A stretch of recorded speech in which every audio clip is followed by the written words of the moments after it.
Ian, could you tell me a little bit about good and bad performance? Well, I think we must appreciate that the current system is focused on minimum acceptable standards. We don't easily identify or reward those who are striving for excellence, and there's little done when laboratories fall below acceptable standards. Do you think people want to change quality in laboratories? Oh yes, all the work that we did for the review illustrated a clear willingness for a greater emphasis on quality. So Ian, let's try and understand the existing system. Well, I think for many years and still now we are at the forefront of external quality assurance, both within healthcare and internationally within pathology. This includes obviously the well-established schemes that we all know and love, such as UKAS accreditation system and EQAS schemes. The current framework exists for governing, regulating and assuring in a number of ways. However, the framework is not fully integrated in our opinion. So what is missing from the current system? Well, I think governance processes are not standardised. From the outside, looking in, there is very little transparency and limited performance measures. Commissioners are not often involved in detailed service specifications for pathology, and I really don't think there's much contract monitoring going on. We do have in place statutory error requirements such as SHOT in blood bank and analysis and action following serious incidents. But I think nationally there's really little visibility on the broader scope of errors that are reported in the labs.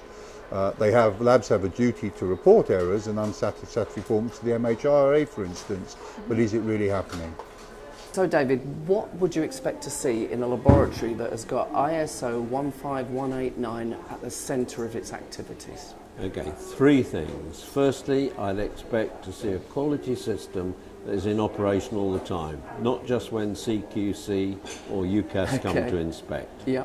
Secondly, a key quality principle is involvement of people. That's why at St Elsewhere's all the staff are required to understand the laboratory's quality policy and what it means.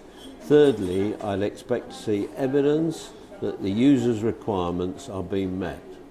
No hemoglobin A1C, no service. Okay. The full-time quality laboratory manager, is that an important feature or is it over the top? No, a large laboratory needs a full-time quality manager. But if he and she are not doing their job unless they involve all the lab staff, I advocate things like staff suggestion schemes that are focused. They say, how can the laboratory improve the service to the diabetic clinic? A focused approach to staff suggestions. Some would say that the quality systems are actually just swamping us with paperwork. Do you agree with that? We heard that a lot, but basically if you're swamped then you're not doing it properly. Take the example of minutes. Minutes should record the decisions made, the time allowed to carry out the actions, and have a mechanism for ensuring the actions are actually carried out. Basically I would say if they're long, the minutes, they're wrong. Okay, well I think quite a few of us need to take that one home. Thank you. How does your report define current systems in place? Well, the report looked at the whole spectrum, the whole framework, but clearly from external schemes they were focused on two main systems, which was the external quality assurance schemes and the accreditation process, which is now run by UKAS. And I think it's worth noting that both these bodies report into CQC. What about EQA? How does this fit? Is it fit for purpose? Well, I think in the UK we're very good in that we have EQA schemes available for most tests across pathology.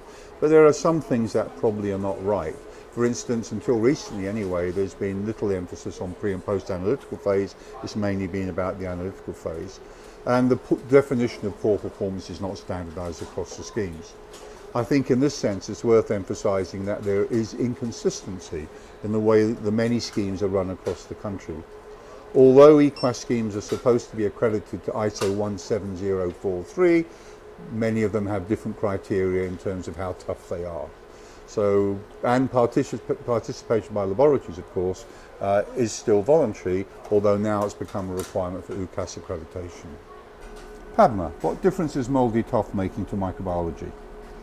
It cuts down the time to identify potential pathogens and helps to improve patient management. And how many samples a day can it manage?